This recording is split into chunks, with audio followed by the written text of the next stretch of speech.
Well, hello and welcome to another episode of Winning in Professional Services. My name is Scott Pressimone, and I am joined by my co-host, Matteo Trovato. And today we're going to be talking about what it's like as a business owner or a founder going through the different stages of growth, where we have to go from being the individual, the sole person that's running our business and perhaps even operating our business, to then the stage where you are quite mature and you have maybe a very large team and senior leadership behind you.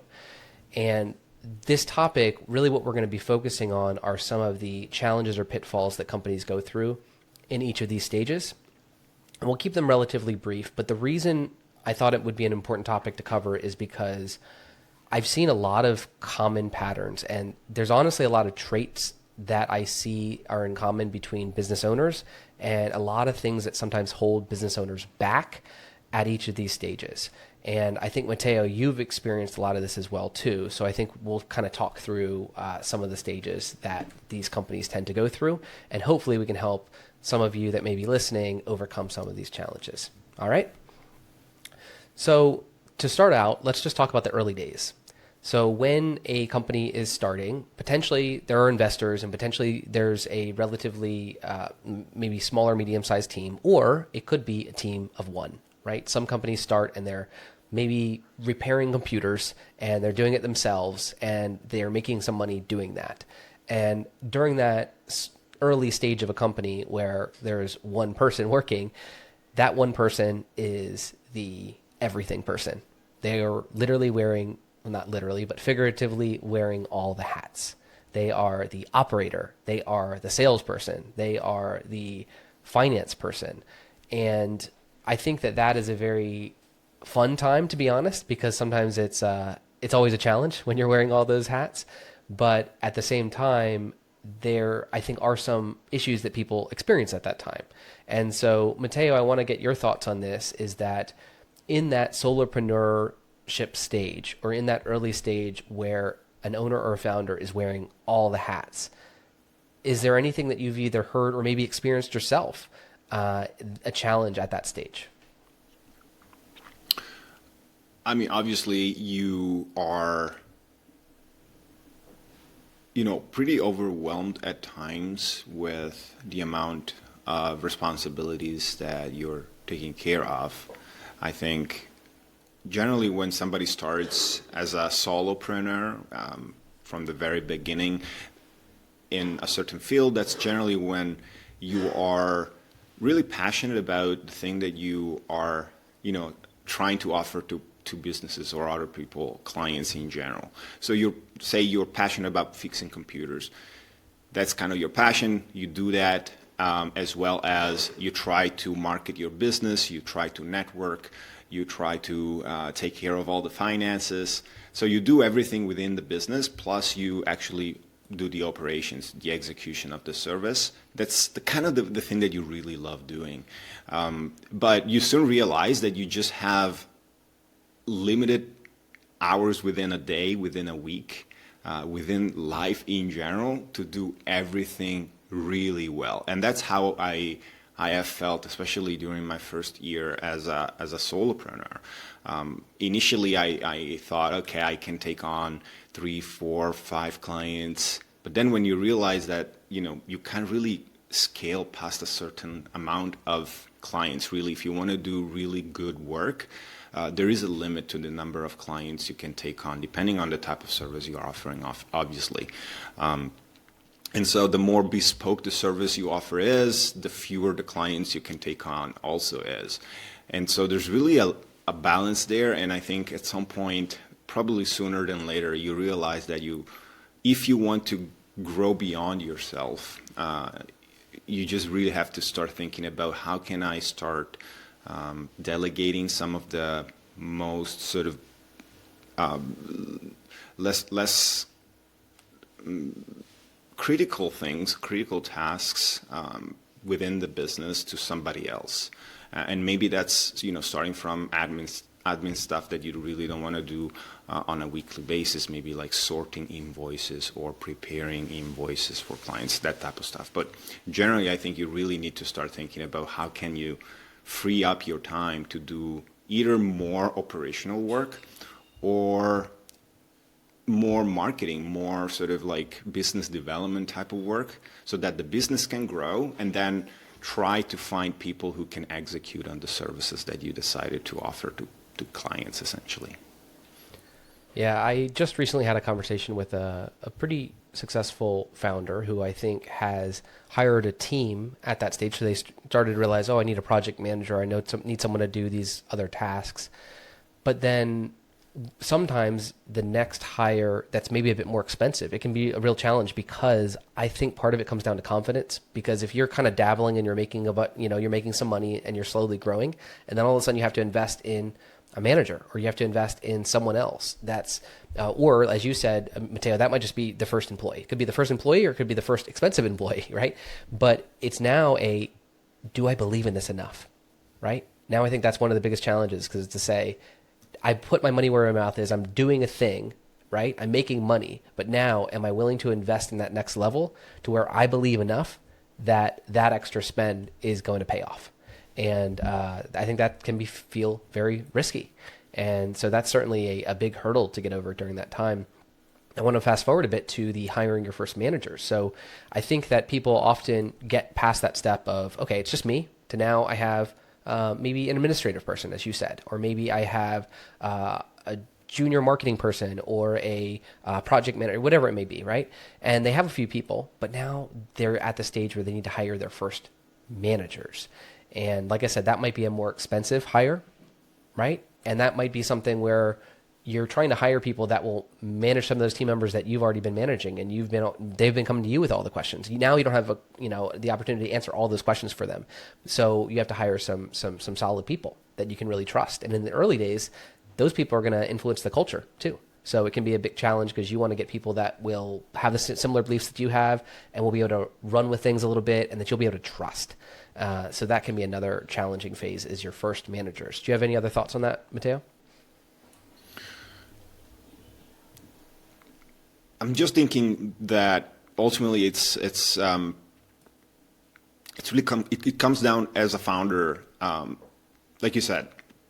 Do I believe in this business, right? I think it's really a matter of feeling that the company has the potential to grow. Obviously, I think there are different cases. There are cases where you get a lot of business, a lot of inquiries, a lot of requests for the type of service you offer, depending on how big your network is. When you start out, you may get a lot of new business relatively quickly as you start. And then in that case, I think the case for hiring is easier than if you are just slowly growing on a month-to-month basis. And then, you maybe get to a point where hiring a new full-time manager may not make economical sense right away, but it is the right and sensible thing to do, because you will eventually need that extra person to manage your operation. And so I think it's sometimes a matter of trusting that your business is going to need that extra person to grow, and you will need to invest before you can actually potentially make economical sense of that extra hire. So I think there are cases where hiring is just going to be, covered. The expense of hiring, quote unquote, will be covered by the new clients that you get fairly easily on a month-to-month basis. But there's probably other businesses that are not having this hockey stick type of growth, and it's more of a gradual type of growth, but where hiring is still needed if they eventually want to be able to grow past just themselves. So you might need to invest a bit ahead of your growth to a certain extent, so long as the trend is going in the right direction, right? Another thing that just came to mind for me, Matteo, was I think sometimes a mistake that can happen when you're getting that manager stage, so you're going from hiring workers to hiring managers, is the feeling that, I know, I'll hire a manager and they'll be a really good worker and a manager. And so if you bog them down with the operational tasks. So you say, okay, I want this manager to manage these clients or manage these accounts or manage these things and then manage these 3 people. I'm not saying that there might be a phase where you may have to do that a little bit, but I've seen too often people getting stuck in that zone where the person is maybe promised they'll be a manager but they're still actually holding on to all their old tasks and they're actually never able to hand them off. And they're always expected to help overcome those challenges that come from being, quote, the doer. And then they actually are going to put aside their management tasks. Because guess what? Those tickets or whatever it is that they have to do, or those client accounts they have to manage, that's going to come first because that's the most urgent thing. And then when it comes to the things they have to do, like managing the people, thinking of career growth, thinking about how to train them, thinking about all these other things, that's going to come secondary. And what's going to tend to happen is you're going to end up with a senior doer, and you're actually not going to actually allow your managers to be managers. And so I'm a believer that management is an important skill. It's an important thing to have, and you need to have people that know how to empower people. And if you do not allow them to focus on that skill set, then you're going to be holding them back and you're going to be holding your growth back. But I want to move to the next one, which is another stage that I see often, and it's having combination teams. And we've talked before about hybrid roles. That's another one that's related, but you can have a hybrid role and say, hey, you're the sales and marketing administrator, or you're the, I don't know. There's a ton of these combination roles, but I think there's also combination departments. And I'm curious if you've experienced this as well, Matteo, but things like the sales and marketing department, which can make sense in some cases, but you could have the finance and HR department, right? And sometimes when you combine these things, again, I think there's a stage in a company's growth that you may need to do this. But the challenge, I think, is when you don't outgrow it. And you have to ask yourself, if you have a, let's say, finance and HR department, you have to ask, are there a lot of really good HR people that are also excellent with finance and accounting? And I think that's probably unlikely. Or there are a lot of really excellent finance and accounting people that are really good at keeping the team motivated and having career path stuff for them. I think that's pretty unlikely. So I think you can sometimes combine departments out of necessity, but then not outgrow that stage and not say, you know what, if we want to get better with our accounting and be, I'm not sure that you'd be exactly innovative in accounting, but the point is if we want to get better with how we do some of these things or better with sales, well, then you might need to branch off a sales team instead of calling it a sales and marketing team where you're really not doing either one very well. Did you have an opinion on this, Matteo? I do, yeah. I think in general, having these cross-functional or hybrid teams, it's maybe a good stepping stone as the company grows. But like you said, it's probably better just to have dedicated functional teams for every sort of department of the company. I think in general, it also helps,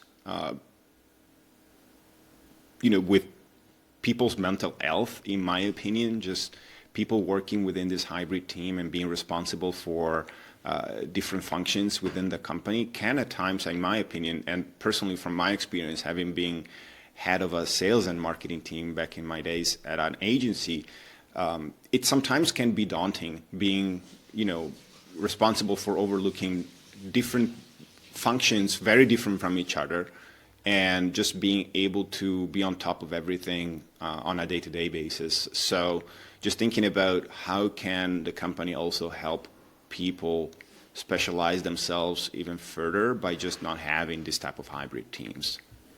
Well, yeah, and if they do, I think one way to slowly get out of it as a intermediate step would be, if you have a sales and marketing team, you could hire a part-time coach or a fractional. I, of course, work in the fractional space, but you could say, okay, we have a sales and marketing department. They don't quite know what they're doing. I know, let's get a sales coach that's actually spending a decent amount of time. I don't think this can just be a super cheap little thing, but you have to say, okay, a part-time person is going to help train my sales team, and they're going to maybe manage my sales team because I can't afford a head of sales person full-time. So potentially that can help them invest ahead of the growth, but then not invest so much that it seems super risky. And if you're able to then improve your sales team or sales team members without putting that weight on the internal, let's say, marketing person, right? Maybe that was you. Maybe you were more marketing focused, Matteo. But it's like, that wasn't fair to maybe put that weight on you. But if you had someone else that was actually there to train and oversee the team, maybe on a part-time basis, maybe that would have been an intermediate step that could have been helpful.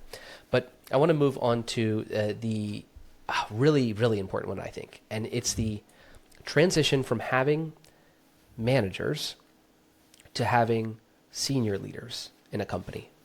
And so a lot of times at maybe $3 to $5 million a year, what I've seen from like US terms, these size companies have proven to be successful. They have a good business model. They have good team leaders that are able to operate well. So there's like an operations manager that's really good at making sure things are running efficiently.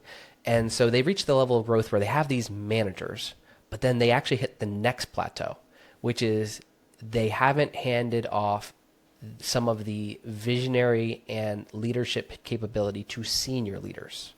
And what I mean by this is that if you are a owner founder, then you're used to managing a lot of managers. You're used to coaching a lot of managers.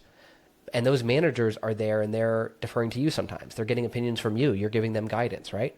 But then there, I believe, is a step of growth to say, now you need to actually have, whether it's hiring from within or from outside, hiring senior leaders or directors.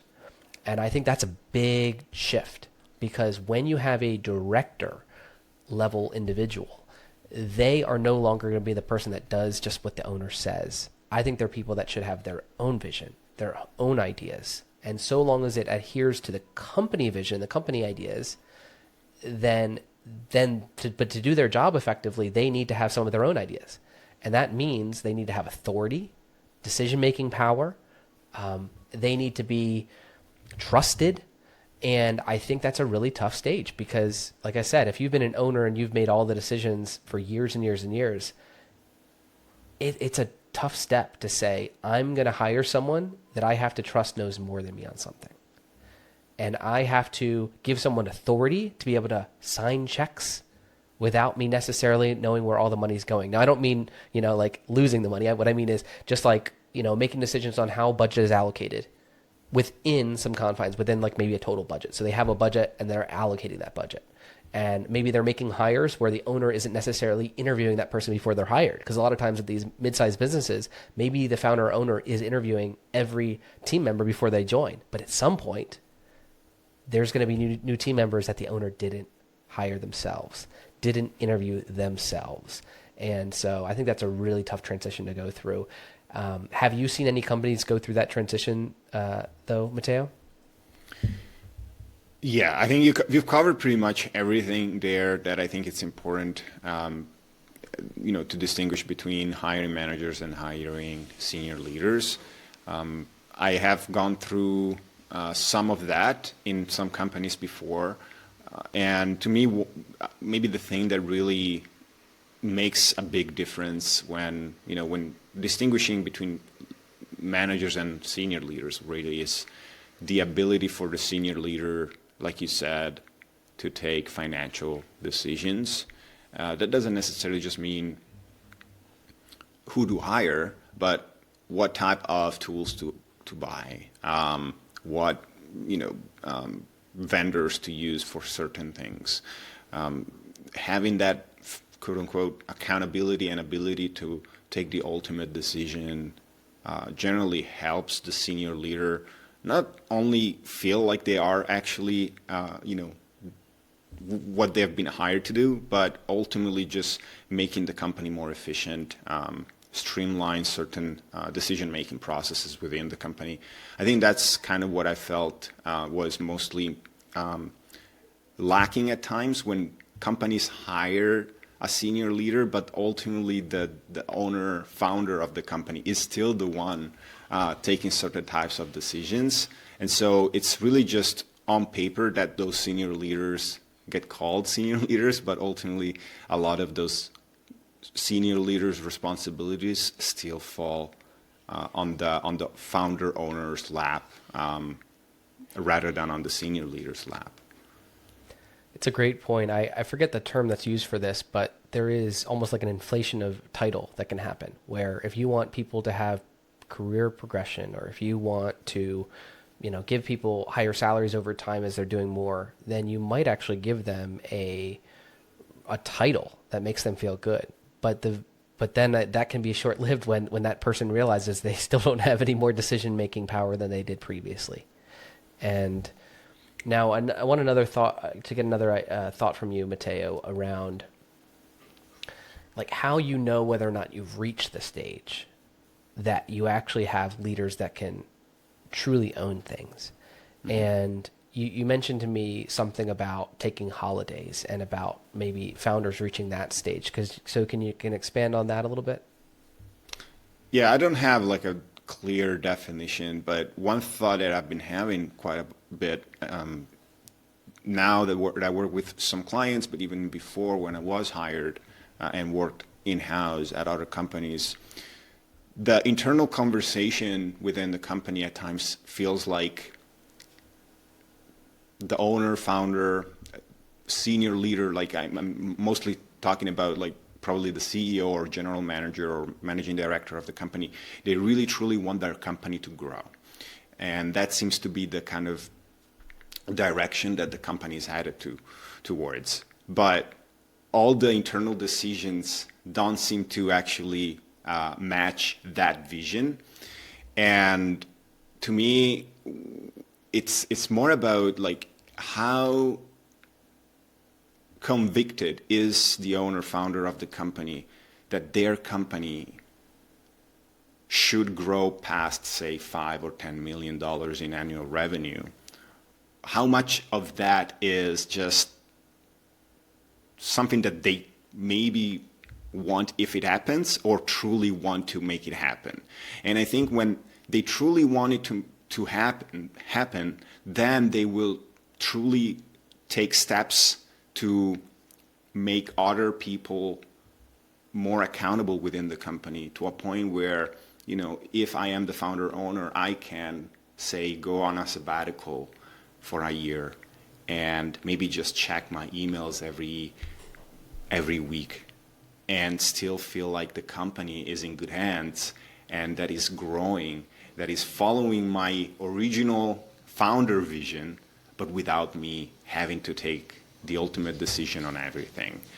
I think that's when actually the company and the founder are in that sort of, I wouldn't say hyper growth, but truly like long-term growth direction that can truly happen only if the founder steps back significantly, in my mind, to a point where other people within the company, where eventually you will have a CEO take over your role of CEO founder, and you will just be maybe the chairman of the board, depending on how big your company is, but you will not have any sort of active decision-making power within the company on the day-to-day operations anymore. And so I think sometimes companies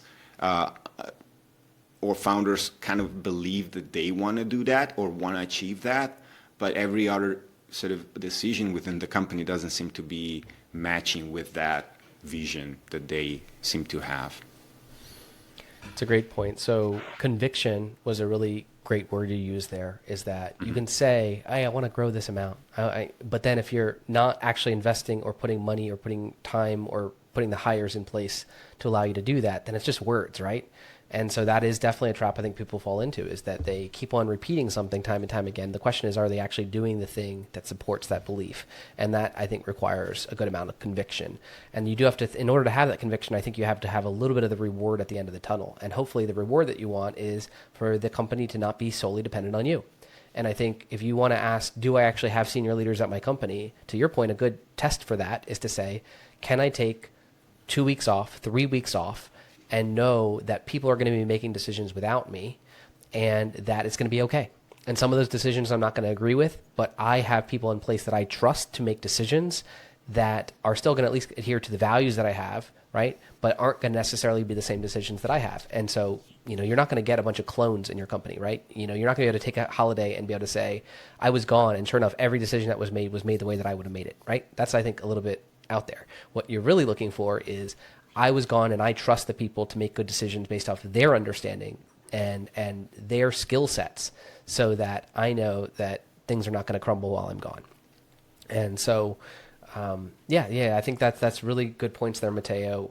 That's, I think, what a lot of us are seeking. And you pointed out another thing too. You have to really want it. I think you have to ask yourself whether or not you want that. Because if you want to continue to make the decisions, you're just not going to have a lot of senior leaders, and you're not going to be able to take a lot of holidays, right? You have to kind of admit the fact that you sometimes can be your own worst enemy if you get stuck in this stage where you really actually like having the control and you want to say that you want to step back, but in reality, you're not taking the action that's needed to be able to take those steps back. I just, another thing I'll say, a pet peeve that I experienced, just because it's a funny thing that I think that happens a lot with marketing. A funny thing about marketing is that everyone has an opinion on marketing. And so I think what sometimes founders can do too, with specifically marketing, and I'm sure it happens in other departments, but they might say, yeah, I want to take a step back, but I do want to be able to make decisions, and I really like marketing, and I like kind of being involved in decisions. And it's like, well, then you can't get senior marketers, right? Because realistically, no senior marketer is going to want to be able to like say, all right, I'm working on this plan. Hey, boss, what do you think of the plan? Oh, I think I would change that word and move that word around there, and maybe, I wouldn't spend money on that, and I da-da-da-da-da. It's like, that's not a leader, right? That's not a marketing leader. That's a marketing administrator.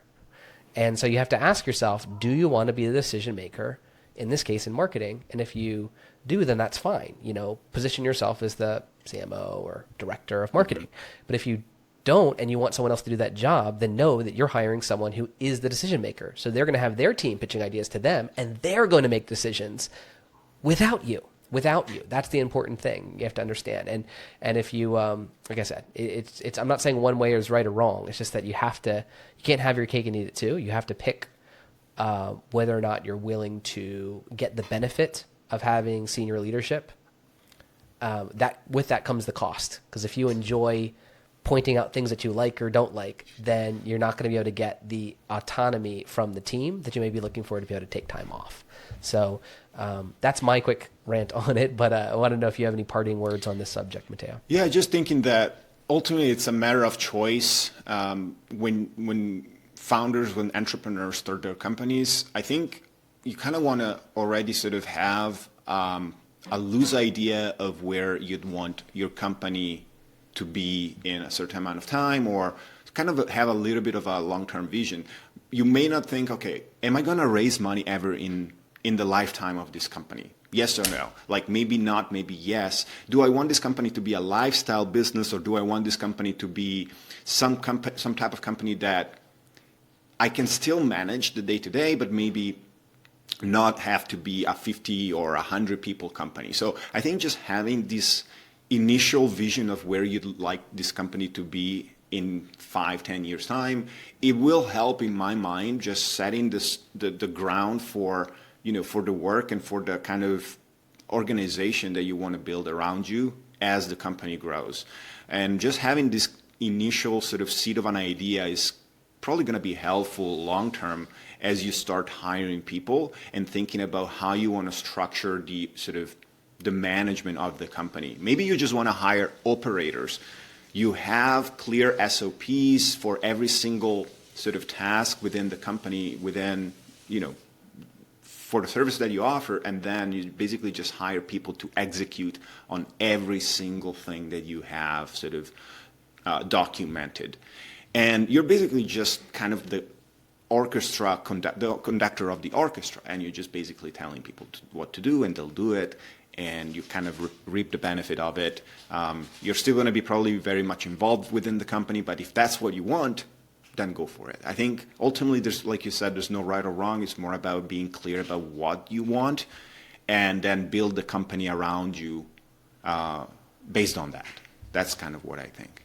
What a great point. It comes down to taking that time to think about what you want out of it. I think it's easy to maybe start a company with an idea of what you want, but I think maybe having some touch points every 5 years or whatever, really assessing, do I want to sell this business one day? Do I want to keep operating it? Do I want to hand it off to my son or daughter, right? I think just determining what you want out of it is a really great point, Matteo, because everything is downstream from that. So at least have that touch point and start thinking about that. All right, so we'll close out with that, and I want to thank everyone for listening, especially to the end of this episode. If you have any topics you'd like us to cover, please leave them in the comments. If you enjoyed the episode, please give us a like, subscribe. Again, we are on YouTube, Spotify, all the major podcast networks and whatnot, and we really appreciate the engagement and, again, promoting and sharing any of the content to get the word out there. Thank you so much, and we'll catch you on the next one.